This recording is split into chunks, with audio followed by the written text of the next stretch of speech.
문학으로 만나는 삶의 이야기들이 잔잔한 감동으로 찾아가는 김은자의 행복한 문학, 김은자 시인입니다.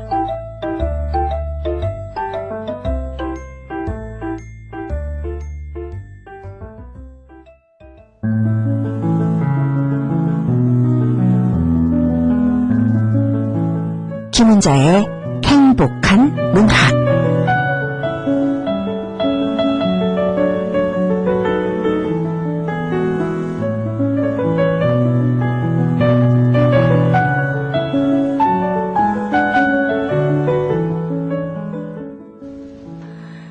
(10월의) 달력도 이제 몇 장 남지 않았네요. 제 아무리 아름다운 거라도 영원할 수는 없다라는 것을 마음에 새기게 되는 10월의 마지막 주입니다. 한 주 동안 건강하셨죠? 우리는 이제 좋든 싫든 기쁘든 슬프든 가을을 넘겨줘야 하는 가을의 마지막 페이지에 와 있습니다. 다시 돌아오지 않는 억겁 속으로 사라져가는 2023년 가을 10월의 마지막 주. 가을, 자기도 아쉬운지요. 나뭇잎 편지를 요즘 따라 많이 내리고 있어요.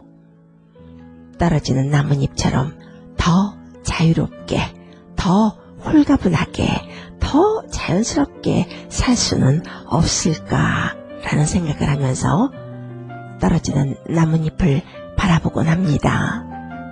높은 산에 이르기 위해서는 작고 큰 여러 개의 산을 넘어야 하고요. 또 여러 개의 강을 건너야 합니다. 그래야지만 큰 산에 오르고 큰 강에 이룰 수 있어요. 살아내기 어려운 것들, 때로는 견딜 수 없는 삶의 상처. 그런데 그런 것들이 큰 산에 이르게 하고 넓은 바다를 만나게 합니다. 그렇게 생각하면 하루하루 한 계절 한 계절 소중하기 그지없어요. 삶의 모든 순간순간이 꽃봉오리다 라는 시가 했죠. 더 뜨겁게, 더 사랑하고, 더 많이 나누고, 배려하고, 더 많이 경청하는 삶. 오늘도 다짐해봅니다. 문학으로 삶을 경청하고, 문학으로 정서를 공감하는 행복한 문학. 여러분들의 마음을 모두 모아서 커튼을 활짝 열겠습니다.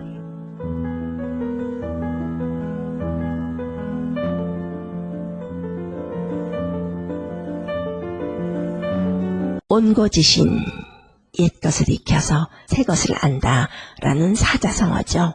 그 말이 문학에도 통용이 됩니다. 그래서 고전을 읽어야 하는 거예요. 어릴 적 학창시절에는 여름방학이나 겨울방학이면 고전을 많이 읽으라는 그런 숙제가 있었는데요. 오늘은 계절에 알맞는 글이 있어서 소개합니다. 여러분들 중에 학창시절에 이미 읽으셨던 분들도 많이 있을 거예요. 저는 가을만 되면 이 글이 많이 생각나던데요. 이효석의 낙엽을 태우면서 라는 수필이요. 이효석 하면은 많은 사람들이 메밀꽃 필 무렵을 떠올릴 겁니다. 메밀꽃 필 무렵은요, 교과서에 실린 작품이기도 한데요. 그 영향 때문에 그런지 이효석 하면은 향토적인 작품을 많이 쓴 작가라는 말을 많이 해요. 꼭 그렇지도 않은데 말입니다. 오늘 소개해드릴 글이 그렇습니다. 낙엽을 태우면서 라는 수필입니다. 모두 듣고 돌아오겠습니다.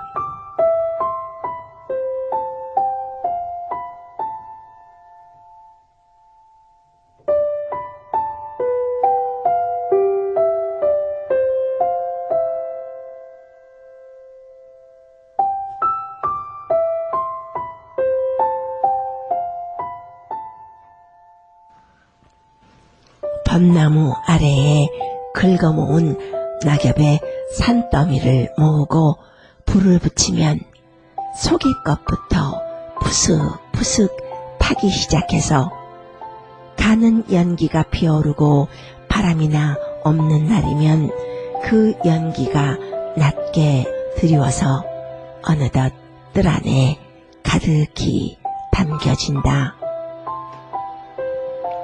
낙엽 타는 냄새같이 좋은 것이 있을까? 가재 볶아낸 커피의 냄새가 난다. 잘 익은 개암 냄새가 난다. 갈퀴를 손에 들고는 어느 때까지든지 연기 속에 우뚝 서서 타서 흩어지는 낙엽의 산더미를 바라보며 향기로운 냄새를 맡고 있노라면 벼랑간 맹렬한 생활의 의욕을 느끼게 된다. 연기는 몸에 배서 어느 결인지 옷자락과 손등에서도 냄새가 나게 된다. 나는 그 냄새를 한없이 사랑하면서 즐거운 생활감에 잠겨서는 새삼스럽게 생활의 제목을 진귀한 것으로 머릿속에 떠올린다. 음영과 윤택과 색채가 빈곤해지고 초록이 전혀 그 자취를 감추어 버린 꿈을 잃은 헌출한 뜰 복판에 서서 꿈의 껍질인 낙엽을 태우면서 오로지 생활의 상념에 잠기는 것이다. 가난한 벌고숭이의 뜰은 벌써 꿈을 메이기에는 적당하지 않은 탓일까? 화려한 초록의 기억은 참으로 멀리 까마득하게 사라져 버렸다. 벌써 추억에 잠기고 감상에 젖어서는 안 된다. 가을이다. 가을은 생활의 시절이다. 나는 화단의 뒷바라지를 깊게 파고 다 타버린 낙엽의 재를, 죽어버린 꿈의 시체를 땅속 깊이 파묻고 엄연한 생활의 자세로 돌아서지 않으면 안 된다. 이야기 속에 소년같이 용감해지지 않으면 안 된다. 전에 없이 손수 목욕물을 깃고 혼자 불을 지피게 되는 것도 물론 이런 감격에서 붙어있다. 호스로 목욕통에 물을 대는 것도 즐겁거니와 고생스럽게 눈물을 흘리면서 조그만 아궁이로 나무를 태우는 것도 기쁘다. 어두컴컴한 부엌에 웅크리고 앉아서 새빨갛게 피어오르는 불꽃을 어린아이의 감동을 가지고 바라본다. 어둠을 배경으로 하고 새빨갛게 타오르는 불은 그 무슨 신성하고 신령스런 물건 같다. 얼굴을 붉게 데우면서 긴장된 자세로 웅크리고 있는 내 꼴은 흡사 그 귀중한 선물을 프로메테우스에게서 막 받았을 때의 그 태고적 원시의 그것과 같을는지 모른다. 새삼스럽게 마음속으로 불의 덕을 찬미하면서 신화 속 영웅에게 감사의 마음을 비친다. 좀 있으면 목욕실에는 자욱하게 김이 오른다. 안개 깊은 바다의 복판에 잠겼다는 듯이 동화의 감정으로 마음을 장식하면서 목욕물 속에 전신을 깊숙이 담글 때 바로 천국에 있는 듯한 느낌이 난다. 지상 천국은 별다른 곳이 아니다. 늘 들어가는 집안의 목욕실이 바로 그것인 것이다. 사람은 물에서 나서 결국 물속에서 천국을 구경하는 것이 아닐까? 물과 불과 이 두 가지 속에 생활은 요약된다. 시절의 의욕이 가장 강렬하게 나타나는 것은 두 가지에 있어서다. 어느 시절이나 다 같은 것이기는 하나 가을부터의 절기가 가장 생활적인 까닭은 무엇보다도 이 두 가지의 원소의 즐거운 인상 위에 서기 때문이다. 난로는 새빨갛게 타야 하고 화로의 숯불은 이글이글 되어야 하고 주전자의 물은 펄펄 끓어야 된다. 백화점 아래층에서 커피에 낯을 찍어가지고는 그대로 가방 속에 넣어가지고 전차 속에서 진한 향기를 맡으면서 집으로 돌아온다. 그러는 내 모양을 어린애답다고 생각하면서 그 생각을 또 즐기면서 이것이 생활이라고 느끼는 것이다. 싸늘한 넓은 방에서 차를 마시면서 그제까지 생각하는 것이 생활의 생각이다. 벌써 쓸모 적어진 침대에는 더운 울통을 여러 개 넣을 궁리를 하고 방구석에는 올겨울에도 또 크리스마스 트리를 세우고 색전기도 장식할 것을 생각하고 눈이 오면 스키를 시작해볼까 하고 계획도 해보곤 한다. 이런 공연한 생각을 할 때만은 근심과 걱정도 어디론지 사라져버린다. 책과 씨름하고 원고지 앞에서 궁식거리던 그 같은 서재에서 개운한 마음으로 이런 생각에 잠기는 것은 참으로 유쾌한 일이다. 책상 앞에 붙은 채 별일 없으면서도 쉴 새 없이 궁식거리고 생각하고 괴로워하고 하면서 생활의 일이라면 촌음을 아끼고 가령 뜰을 정리하는 것도 소비적이니 비생산적이니 하고 경시하던 것이 도리어 그런 생활적 사사의 창조적인 뜻을 발견하게 된 것은 대체 무슨 까닭일까? 시절의 탓일까? 깊어가는 가을, 이 벌거숭이의 뜰이 한층 산 보람을 느끼게 하는 탓일까?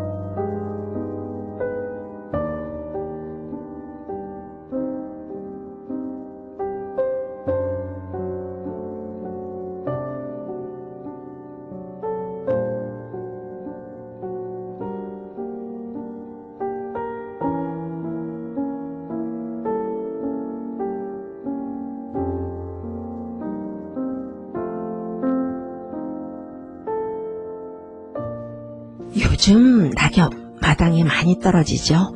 또 아침 저녁으로 나뭇잎 긁어내는 분들 많이 있을 겁니다. 집 가지신 분들은 거의가 그렇죠. 뜰에 있는 낙엽을 모으고 긁고 모으고 태우면서 작가는 생각에 잠긴 겁니다. 감상의 저주라는 말은 아니고요. 가을이라는 계절을 보내면서 한 번쯤은 좀 마음속 깊이 돌아보고 생각해보는 그런 시간이 필요하다라는 생각이 들어서 이 글을 선택해봤습니다. 이 글은 유명한 단편 소설이죠. 메밀꽃 필 무렵과 함께 이효석의 대표적인 수필입니다. 당시 1920년대 한국 문학은요, 좀 감상주의적인 면도 있었어요. 그래서 그런지 가을을 소재로 하는 문학 작품이 많이 있고 또 상당히 감상적인 작품들이 대부분이었습니다. 그런 면에서 이 글은 감상적인 면을 부정하고 건전한 방향으로 가을을 이해하려고 한다는 점에서 참 의미가 있는 것 같아요. 감상과 생활을 대비시키면서 감상주의 문학을 은연중에 배격한 글이기도 합니다. 글의 주인공은 낙엽을 모으고 태우는 행위를 하죠. 집을 가지고 있는 분들의 모습이 아마 그럴 거예요. 그렇지만 그 평범한 행위를 통해서 작가는 뭔가를 깨달은 것 같아요. 당장의 현실적인 생활과는 좀 거리가 멀고 고상하고 원대하고 막연한 것일 수도 있지만 글쎄요, 그렇게 한 번쯤 돌아보는 사람 많이 있을까요? 아이고, 이놈의 낙엽 왜 이렇게 떨어지는 거야? 치우면 또 떨어지고 치우면 또 떨어지고 이런 생각하는 사람들은 많이 있을 겁니다. 가을이 깊어가면서 푸르고 싱싱했던 잎들이 낙엽이 되어버렸고 또 그것을 모아서 태워보면서 그런 순간에 깨닫는다는 것은 큰 의미가 있어요. 희망이나 꿈 같은 것도 오래 이어지는 것이 아니라 곧 사라질 것이라고 얘기하면서 지금 이 순간이 중요하다. 우리는 이 순간 현실로 돌아와야 한다. 라고 말하는 것 같습니다. 이 글을 읽으면서 참 느낀 게 있어요. 그 시대는 배고른 시대였는데요. 일제강점기, 암흑 같은 힘든 시기였습니다. 배고른 시대였는데요. 남들은 밥도 먹기 힘든 시절이었는데요. 커피를 빻아오고 커피 향을 맡고 크리스마스 트리를 생각하고 스키를 배워볼까 하는 생각도 했다는 것이 그 시대의 현실과는 동떨어진 그런 글 아닌가라는 생각을 얼핏 했습니다만 현실 감각이 상당히 느껴지는 글이기도 합니다. 가을은 생활의 시절이다. 나는 화단의 뒷바라지를 깊게 파고 타버린 낙엽의 재를 죽어버린 꿈의 시체를 땅속 깊이 파묻고 엄연한 생활의 자세로 돌아서지 않으면 안 된다. 라는 글이 바로 그 증거인데요. 가을부터의 절기가 가장 생활적이 되어야 한다라고 말하고 있습니다. 자칫 떨어지는 낙엽을 보고 실망하기 쉽고요. 힘들어하기 쉽고 또 몽상가가 되기 쉬운데 낙엽을 모으고 긁고 태우면서 가을, 지금부터 시작이다.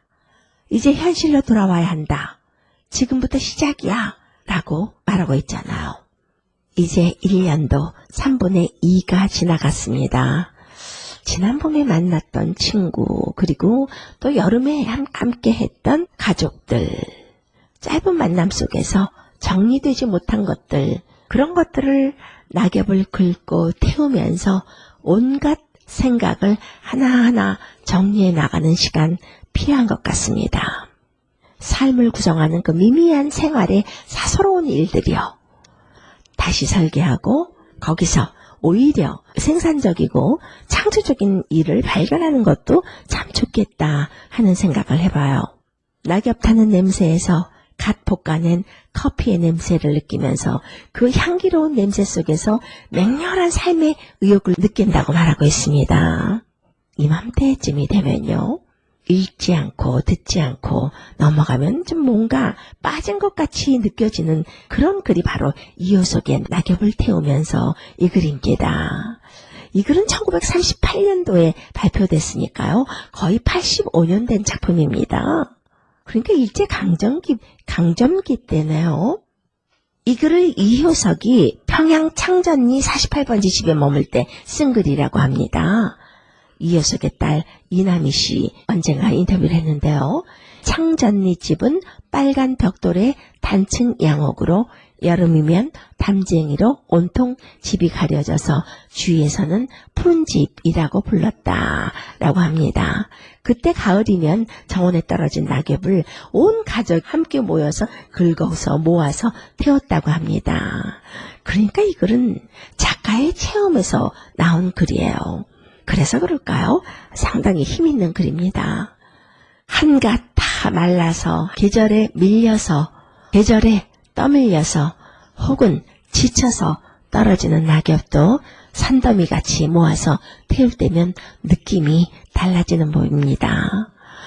갑자기 낙엽 태우는 냄새가 커피향이 될 수가 있다는 거예요. 그뿐일까요? 푸석푸석 뜰 안에 가득 채우는 연기가 내뱉는 커피를 갓 볶아낸 듯한 잘 익은 개암의 냄새가 난다. 커피향이 난다. 라고 말했잖아요. 옷자락과 손등에 베어버린 그 냄새를 맡으면서 가난한 벌거숭이의 뜰은 벌써 꿈을 꾸기에는 적당하지 않은 탓일까? 화려한 초록의 기억은 참으로 멀리 까마득하게 사라져 버렸다. 그저 단순하게 가을에 취하는 것으로 끝나지 않고 그 냄새를 삶의 활력으로 환치해버립니다. 참 멋진 글이에요. 그 냄새를 통해서 활력을 되찾는 거죠. 벌써 추억에 잠기고 감상에 젖어서는 안 된다. 가을이다. 가을은 생활의 시절이다. 나는 화단의 뒷바라지를 깊게 파고 다 타버린 낙엽의 재를 죽어버린 꿈의 시체를 땅속 깊이 파묻고 엄연한 생활의 자세로 돌아서지 않으면 안 된다. 라는 말이요. 자칫 감상에 빠지기 쉽고 주저앉기 쉬운 이 가을의 정점에서 우리의 어깨를 흔들어서 깨워주는 것 같습니다. 아궁이 속에 불을 피우고 물이 데워졌을 때 자욱하게 김이 오르는 목욕물에 전신을 담그면서 바로 여기가 천국이지 라고 말하는 자족감. 그 시대에 지금 우리처럼 무슨 자쿠지가 있었나요? 그야말로 조그만 철통 같은 데다가 물 끓여서 그 안에 몸을 밀어넣고 목욕을 했겠죠. 그런데도 천국에 있는 것 같은 느낌이다 라고 말했잖아요. 그 자족감이 사실은 가을의 막다른 골목에 더 필요한 건지도 모르겠습니다. 이효석은 모던 보이였어요. 빵과 버터를 즐겨 먹었고요. 커피를 남다르게 사랑했습니다. 쇼팽과 모차르트, 피아노곡 연주를 좋아했고요. 서양 영화 감상을 즐겼습니다. 이효석의 이남희 씨 인터뷰에 의하면요. 아버지는 원고를 쓰실 때는 항상 진한 커피 향기를 맡으면서 밤새도록 글을 쓰셨다라고 했어요. 참 멋진 사람이었습니다. 팍팍한 현대시대에 작은 행복을 추구할 필요가 있습니다. 라고 말해주는 글이었습니다. 이효석이 살았던 그 시대는요. 개인으로서는 어쩔 수 없는 거대한 시대의 벽 앞에서 적응하는 방법이 행복의 기대치를 낮추는 방법이었는지도 모르겠어요. 북유럽 사람들도 그렇다고 하는데요. 덴마크와 노르웨이에 휘게가 있는데요. 휘게. 그 뜻은 편안함, 따뜻함, 아늑함, 안락함 그런 뜻이라고 하는데요. 가족이나 친구와 함께 또는 혼자서 보내는 소박하고 여유로운 시간과 일상을 의미하는 것이 휘게라고 합니다. 스웨덴에는 또 라곰이 있다고 하는데요. 라곰은 스웨덴어로 적당한, 충분한, 딱 알맞는 그런 뜻이라고 하는데요. 넘치지도 부족하지도 않고 균형 잡힌 삶을 사는 스웨덴 사람들의 철학이라고 합니다. 소소한 것을 소중하게 여길 때 이런 여유도 찾아오고 행복감도 느끼게 되는 거겠죠. 이효석의 이 글이 지금까지도 사랑을 받는 이유는 이 글이 지극히 서정적이면서도 지극히 사소하면서도 지극히 편안하면서도 아름답도록 현실적이라 그런 것이 아닐까 하는 생각도 해보고요. 이효석은 1907년 강원도 평창군 동평면에서 태어났습니다. 훗날 메밀꽃 필 무렵의 배경이 되는 곳이죠. 경성 제1고보, 현재 경기고등학교를 거쳐서 경성제국대학 법문학부 영문과를 나왔고요. 이때 만난 친구로는 영문학자이자 법학자입니다. 재헌국회에서 헌법을 기초하는 데 참여한 유진호 또 해방 후 초대에서 5선 국회의원이죠. 자유당의 온건 바정치인 이재학 등이 있습니다. 1928년 단편 도시와 유령을 발표함으로써 데뷔했습니다. 1934년에 평양 숭실전문학교의 국문과와 영문과 교수로 역임했고요. 도시와 유령, 돈, 수탉, 장미 병들다, 메밀꽃 필 무렵, 화분, 행진곡, 많은 학자들이 연구한 또 읽히고 있는 작품입니다. 여러분들은 어떻습니까? 다 말라서 계절에 떠밀려 가듯 떨어지는 낙엽 하나에서 소소한 행복을, 삶의 의미를 느끼시는지요?